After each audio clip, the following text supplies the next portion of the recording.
All right, shalom, everyone. It's your girl Sophia, spiritual light, and this is my part two of the video that I started. I decided to just do a video where I talk because um, I have to go pick up this rental car, and therefore I have to take a walk. And instead of filling my head with a bunch of nonsense, I thought I'd try to get some of this stuff that these connections out, so that everybody could kind of get my train of thought here. So this is different, so don't mind me. I'm walking, plus I haven't. Usually I take the bike, but the bikes are all messed up, so um, I'm literally walking. So this thing about Sophia as Diana, this is kind of like a conclusion that or a solution that I've been looking for, because the whole thing is, like I said, what they've done to Sophia is just, they've made her completely unattainable. Like, most people don't read German. All of Rudolf Steiner's work is in German, and it's very, very complicated and esoteric. And sometimes that's good, because if you're giving your message to a heathen or a Gentile, you don't want them to come across that information and misuse it. But on the flip side, if it's somebody who's supposed to have the information, like our people, you will come across that information and you will be, it's just a stop for you, because it doesn't make any sense. It's very, very complicated. The language that they use is not standard language. And you have to know what all the different terms mean. So what I realized, listening to that girl's video that I shared, the chaotic witch aunt, who I'm going to assume has some cocovite, the chaotic part. I'm like, oh, that's got cocaine written all over it. I'm going to assume she's some kind of cocovite on some level. But listen to her video, her talk about it. She uses a term called folk practitioner. And I like that term. I like that term a lot. And I'm going to use that term because it's disarming. Meaning, a lot of people want to use the term, oh, they're a healer, or they do traditional medicine or traditional healing. And that's very charged language, right? And in my mind, I want to get away from charged language, because charged language is what got us into this position that we're in now, where nobody trusts anything that anyone says. They've weaponized the language so much that you don't really want to be engaging in charged language if you can avoid it. So if we use the term folk practitioner, even instead of like, oh, we practice, like you heard in the book, they use the term black voodoo of America, not the Americas, black voodoo of America. So that term is so charged that I wouldn't ever want to use that term. But folk practitioner, oh, that makes you sound like you're some, country hillbilly type person, backwoods stuff, some little superstitious little stuff, and I think that's very, very disarming, because the stuff that they do is extremely powerful. Like in that book, Aradia, they talk about a particular thing you can do, an incantation you do over a green lemon or lime that you stick with pins, and it brings you good luck. And it seems very, kind of inane, but the reason why they said to pick a green lemon or lime is because limes get black and hard. They don't rot. They just get black and hard. And if you were to give one of those to somebody and you put some black pins in it, then they would get some misfortunes. But if you give one to somebody and they have all, colorful pins in it, they will get good things. And that is it's very, nobody would be, oh my gosh, you gave me a line with a bunch. They'd be like, you gave me it's just like the ananas, right? You got an ananas sitting around. Nobody really, it's disarming because everybody sees them all the time. So if you just have a lime sitting around with a bunch of pins in it, what is somebody going to say? They were like, oh, odd, but hey, it's just a lime, some pins in it. But you obviously know that the pins are your quote unquote blessings. And what you're doing is you're tying them to you, you represented by the lime. And as the lime dries up, that solidifies your connection, especially the colors, that's the planets. So it's a very sophisticated charm. But to a regular observer, it would be very, they wouldn't think much about it. And it's the same thing with a lot of the stuff that we do. It's, all the little good luck charms that I made,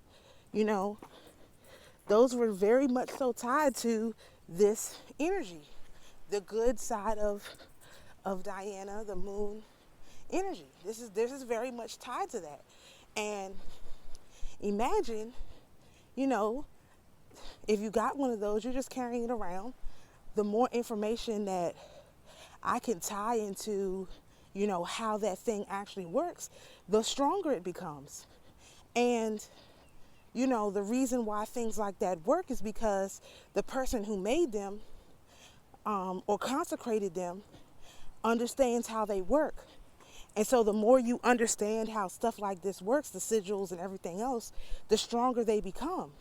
Because you are infusing your essence into those things.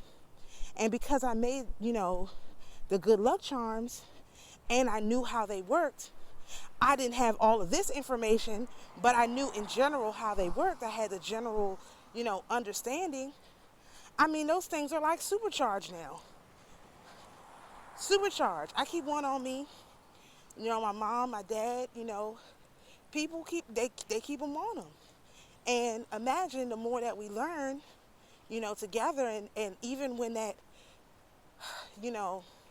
when the black dove comes, when that spirit returns and really supercharges us up, all those things are going to be like supercharged because I made them, and I didn't make them with the intention of them being, at some point being supercharged. I just made them because I knew that our people needed some good luck. So if I could spread around as much good luck as possible and, not go into debt doing it, there's something that I should do. And I'm starting to see that's gonna prove to be very, very, very powerful. Very, very soon. We're not talking about years of waiting for, our stuff to be turning on. We're talking about a couple months. As a matter of fact, I would say that our training for this spirit that's coming has officially begun.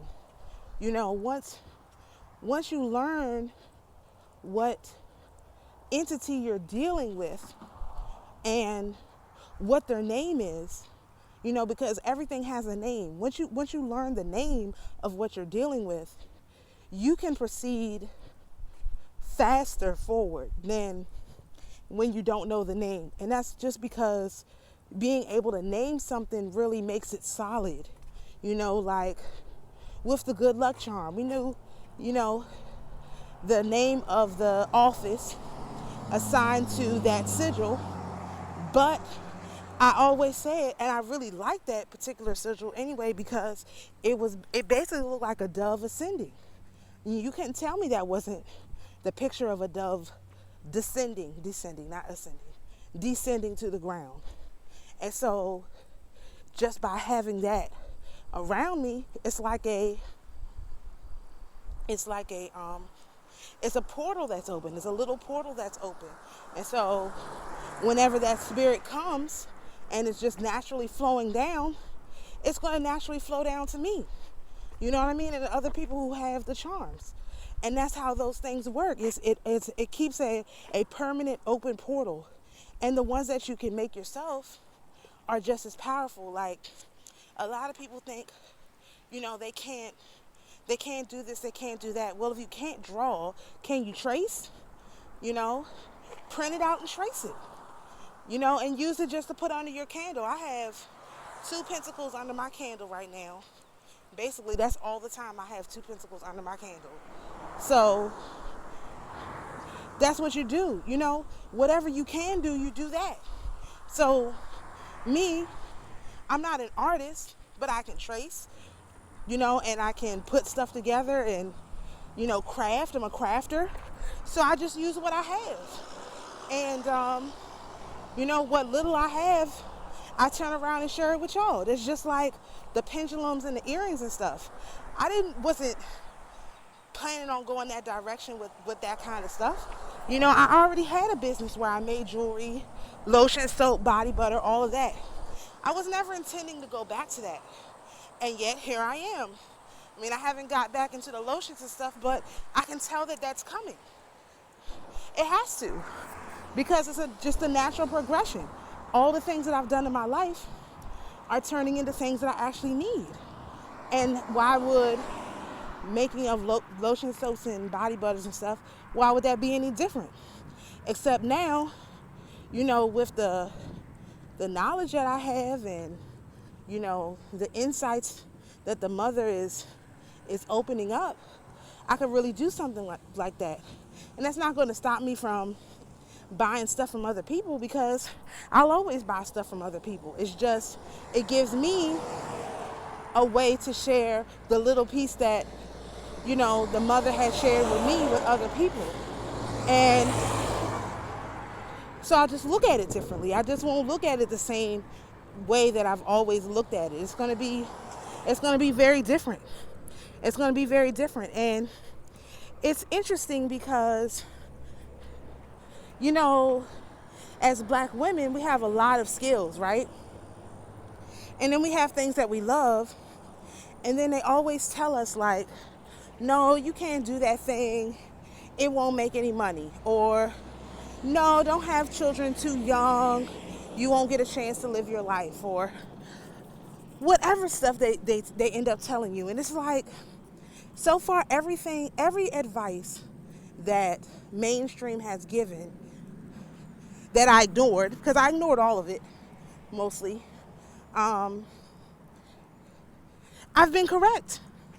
The spirit in me has led me to do the correct things.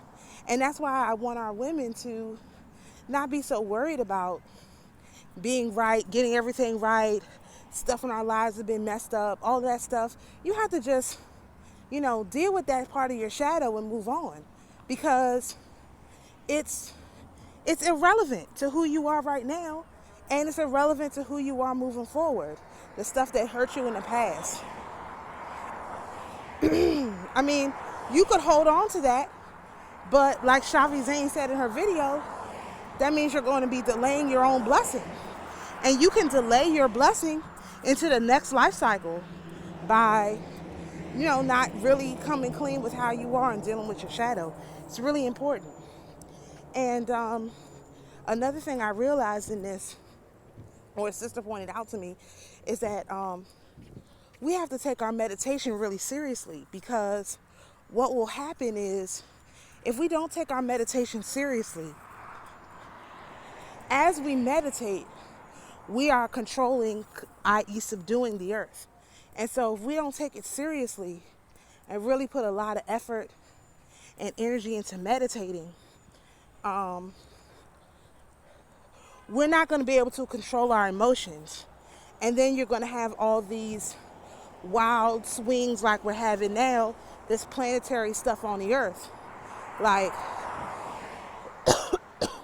it's clear that Black women you know, cause that earthquake with our emotions by making us so emotional about that young man who died, you know, and bringing that out the way that they did.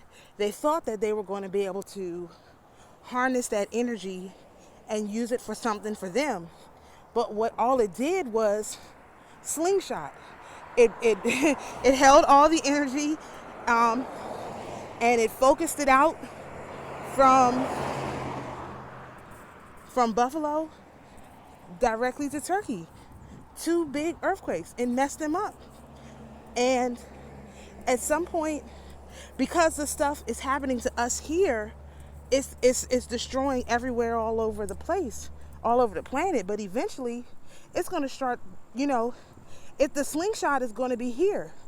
And we don't want that. We don't want to destroy this place because we have to live here. We have to live here. We don't want to destroy our home. We do want these people to be gone, but they're going to leave just by virtue of them not being able to control the outcome of our emotions. Because, see, before they were able to control the outcome of our emotions. And so when they did stuff, we responded the way that they wanted to respond, and they would gather that energy and focus it towards where they wanted it to go. But now, that's not the case. When they send these things out, this energy out, it goes all over the place, and they have no control over where it lands, and they can't use it to destroy their enemies. I'm sure they thought that thing was going to go to Russia. They made us so upset. We're all thinking about Russia. It would go to Russia. It didn't. It didn't work. It went not where they were expecting it to go. And you know, that's a huge problem for them. Not for us, but for them. And so we have to be extremely careful. Let me see, I should probably cross the street here. Let me just cross the street. Yeah, let me just cross the street here. I can cross on the other side. I'm sorry. It's not really a walkable place, so I have to think before I start moving what my plan is. So, anywho, the point is, they can't control what's going to happen. They can't control us. And, you know, with Diana returning to work with us, you know, it's going to be a huge issue for them. And I thought they were scared before, but, you know, that's because the only image of the mother we had was Sophia, and Sophia is so complicated. They made sure it was so complicated, we'd never understand it. But Diana's relatable. You know, they had a princess named Diana. Now, this is how terrible these people are. They had a princess named Diana, right? And that particular individual, they killed in a ritual sacrifice, right? So they know that this spirit, this black dove spirit is returning. And so since they know that the spirit is returning, they planned on using that person, that princess that they took out, and harnessing her energy to give Charles the power, you know, the power of that spirit that's returning. And that's not going to happen. That's why, you know, this form of the mother has been revealed to us, because this is just putting a nail in the coffin. If we're using the spirit of Diana, that means they can't use it. And this is what I mean by, like, you know, the entities want to work with us. They're doing their best. Ooh, daffodils. They're doing their best to work with us, right? And, you know, that's why they're revealing themselves to us in such speed, because no matter what, this spirit, this black dove is coming. And we you know, we have been prepared for a long time, but now it just has to be accelerated to make sure that we're all the way ready. And this time, like I said, from now until tourist season, almost through the end of tourist season, it's going to be preparing us for when that spirit returns and our powers really get turned on. So this is like a light version of the powers being turned on. But eventually, we're going to get the full-fledged power. And you can't doubt yourself. You can't have, shadows still hanging around. You really have to deal with that stuff so that even in the light versions of our powers being turned on, we're not taken out, so to speak. It doesn't overwhelm us. It doesn't make us crazy. Because a sister had an experience, which I think is coming for all of us, that she said, if I wasn't already meditating and praying and stuff like that, I would think I was crazy. I would have said, put me up in the straitjacket, take me directly to the place where you take those people. And that's coming for all of us. And it's not bad, it's good for us. But it's not good if you're not ready. And this is not like I'm trying to scare anybody, because I myself don't think I'm ready. But now I know what to ask the Spirit to be ready for. And that's why I'm sharing that. So you can say, make me ready for the energy that's coming. Make me ready, make me mentally strong enough to handle the black dove, That's what we have to be asking for. Because with it comes a lot of power, and that's what all of these messages have been leading up to. Apparently, I didn't plan on these messages. It just came out of nowhere, and now we have a general understanding. Not a general understanding. We have a more detailed understanding of what's going on, why it's happening, and how we can prepare for it. And I think that, some people are just going to be ready and some people aren't. But even the people who aren't ready, if it's in your genes, if it's in your bloodline that you get turned on, you're going to get turned on too. That's a little bit scary, because I can't imagine the 2/3, with the kind of power that they described, But hey, the Most High gonna do what the Most High gonna do, and we just have to roll with it.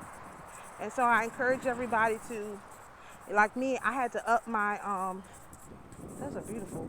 I had to up my my meditation and make it more serious. I wasn't really taking it seriously, and I've corrected that, because I wasn't taking it seriously. I was doing the meditations, but it was kind of like, something I just need to do.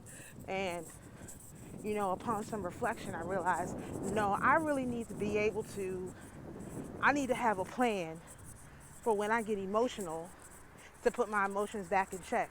Or when I need something to happen right away, I can get into that silent place and do some mantras and make it happen, because there's a lot of things that are going to need to manifest quickly. And things for me have been manifesting quite slowly. And I think it's because I wasn't working directly with Diana and Aradia. But now that I have that corrected, I'm really hoping that things start to pick up quickly, and that I can work with whatever I have a little bit better, and also be able to control I'm pretty good at controlling my emotions, picking up a piece of my shadow and using it as a weapon when necessary. I'm not all love and light, but I'm not all wickedness and evil. I can pick up a piece of that shadow and use it. And I'm pretty good at that now. And I need to work on, being able to control my emotions throughout the day, meaning not getting too hyped or like yesterday, I was so excited, like not getting too excited, just when I find the information, being able to say, being able to process it. I mean, the one thing that does excite me is learning more about the Most High and the messages and stuff that He has for us and the Mother. That does make me very excited. And I don't think that's a bad thing. I just need to be in control of it. And that's not saying I'm not in control of it now. It just needs to be on my mind. Just like, taking my meditation seriously. That needs to be on my mind. Taking my mantra seriously. That needs to be on my mind. As seriously as I take my research, I have to take these other things. And that's just on my mind. So I'm really grateful for all of the entities that have come to work with us. And I'm really excited to share this information as it comes up. And I know Perry Stone is watching, so I'm sure, don't be surprised within a few days he's talking about Diana. Do not be surprised within a few days, everybody's all of a sudden talking about Diana. It's too late. It's too late. We already got the drop. She already appeared for us. And it's too late. She came out and bought the goods, Like I had asked, because in that Aradia book, they have, an invocation you can do for Diana, which I did. And I had asked, for her to come and visit my daughter, because she's always so, my middle daughter, she's always so upset and angry and stuff.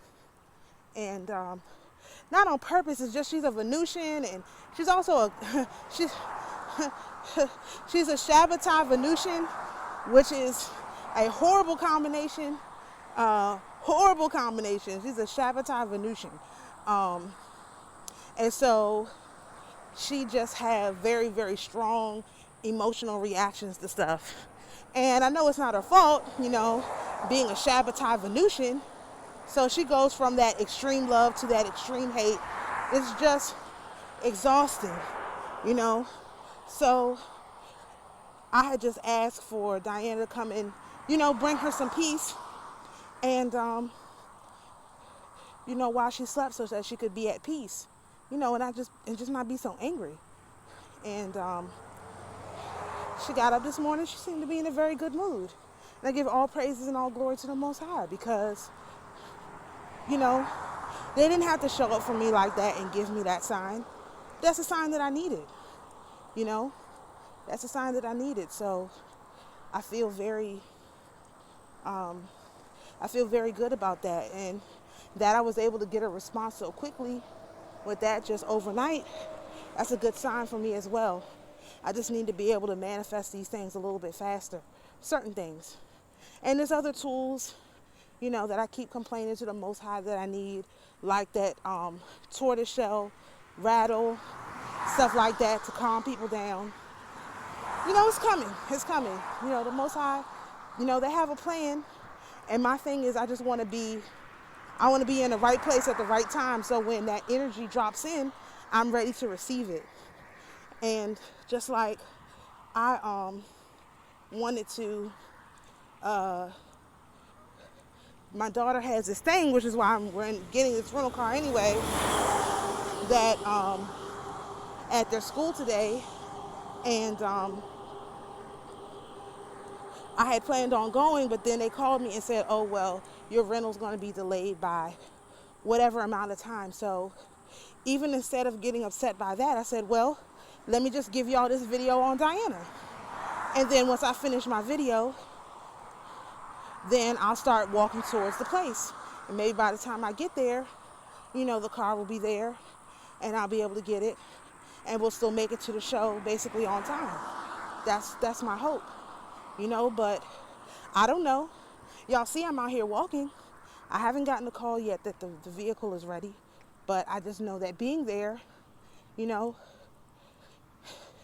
taking that urge from the ancestors and from my spirit team to do it in this manner,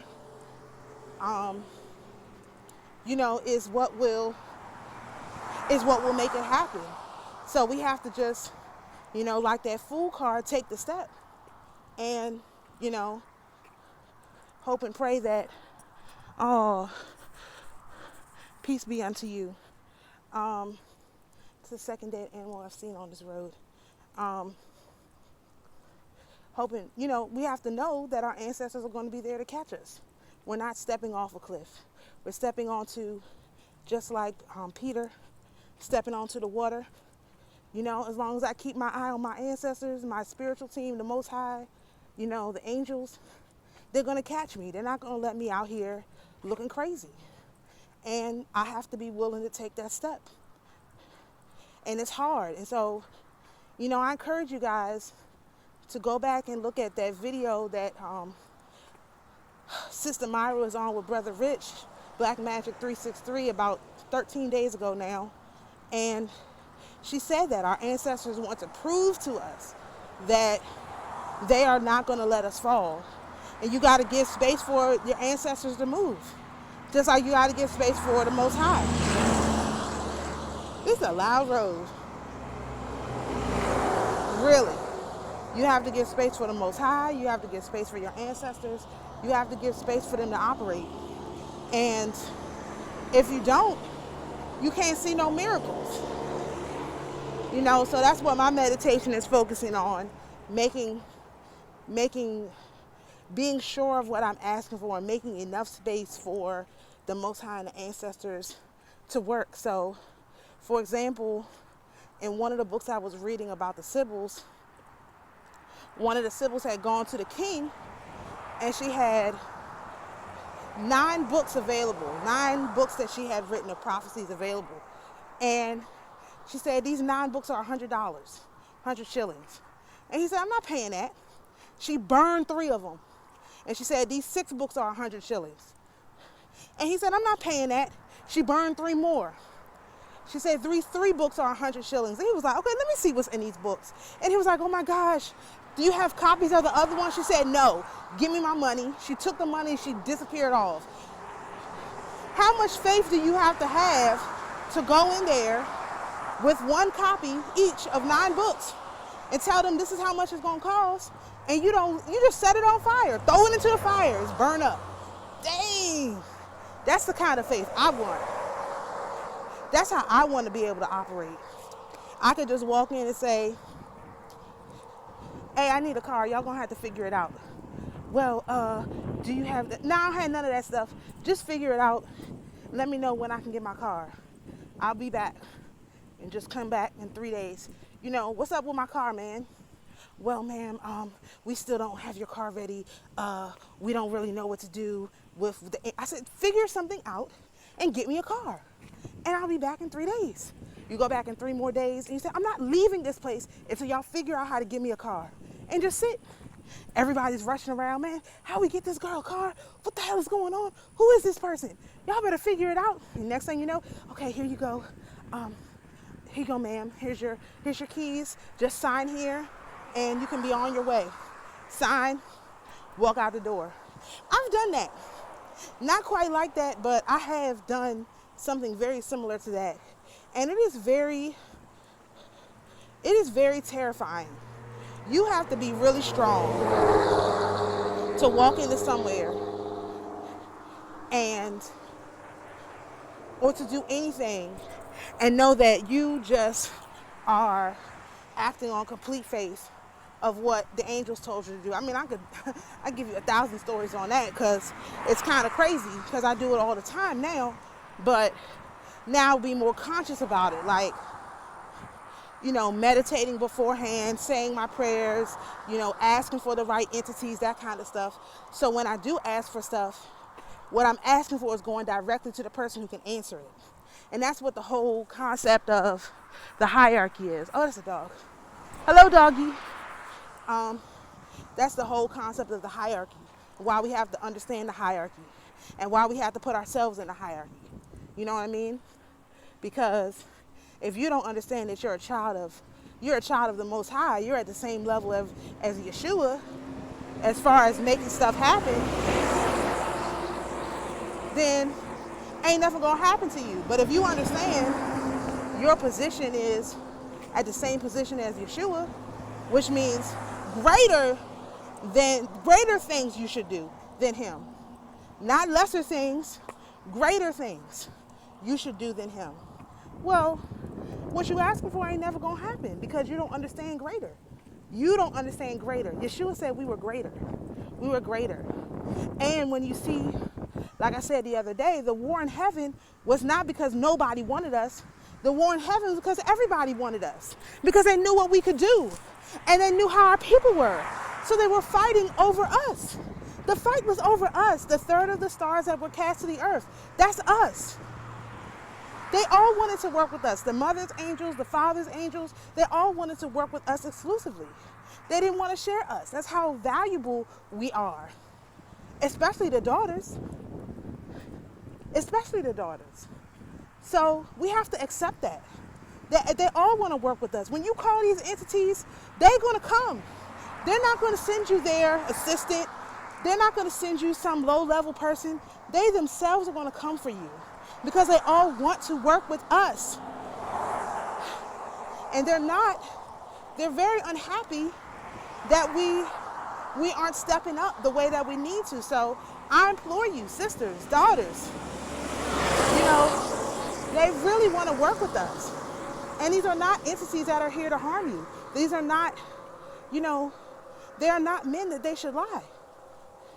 They fought a whole war in heaven over us. And we just, act like we're nothing, that we're not powerful. No, our words are very powerful. Our emotions are very, very powerful. So what you say and have emotion behind, oh, that's what it is. I have to really work on putting emotion behind what I'm asking for. Not just saying, but putting the emotion behind it. That's what it is. That makes sense. So, yes, our words are very, very powerful. And right now we're not using our words to create greatness. We're using our words to perpetuate these wicked their system. We're using our words to perpetuate their system. And we have to come out of that, We can use our words to fix their system. And that's what they're not expecting. And that's what we're going to do. We're going to use our words and our actions and our meditations to fix their system, to restore it to righteousness. So that's what the call is. The call is not to destroy everybody and everything and thermonuclear war and all of that. The message is not to run and hide. Oh, well, things are so bad. Y'all can't fix it. We got to send in whoever to fix it. No, we can fix it. I can fix it by myself if I have to. Well, me and the spiritual team, I can do it by myself. But if we do it together, then it's much easier. And the first thing we're doing together is holding our Sabbath, observing when all the people who are going to observe when the sun changes stations, that's our very last Sabbath. That's the last Sabbath of the year. And we're going to be doing that together, virtually or whatever. We'll be doing it together. And just imagine how powerful that's going to be, that we're going to come together and observe the Sabbath, the last Sabbath. All praises to the Most High, man. All praises to the Most High. We can't make this stuff up. We can't make this stuff up. We're going to observe the last Sabbath together across multiple time zones. It's going to be amazing. It's going to be amazing. And then we're going to start our new year together, probably for the first time ever. We'll be on the same page and starting our new year. And that's just going to propel us into that spirit returning because we're going to be doing it. We're going to do it. We accepted the call. And, I just want everybody to be ready, man.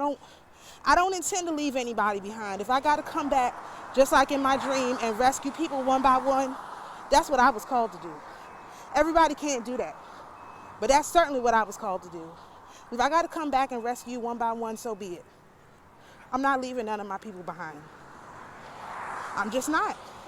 I'm not leaving any of my soldiers on the field. And that is reckless you know, for a general, but I'm not a general. I'm not calling the shots. I'm a special operator. As a special operator, I can come back and make sure all our people are safe. As a special operator, I can ensure that we achieve what we're trying to achieve. As a special operator, if I was a general, I couldn't do that. If I was calling the plays, I couldn't do it. I couldn't do it. But I'm a special operator, so I can come back and rescue one by one as many people as I can till the Most High tells me to stop. And that's what I intend to do. It's just what I intend to do. And that's not for everybody. Everybody's calling ain't that. But it's mine. It's mine. So, I'm almost where I have to go. And so I'm going to leave y'all with peace, love, and blessings. And to the spirits who are here with us, you're invited to go in peace. To my beloved viewers, you're invited to be at peace. And always remember, the Most High is your peace. Shalom.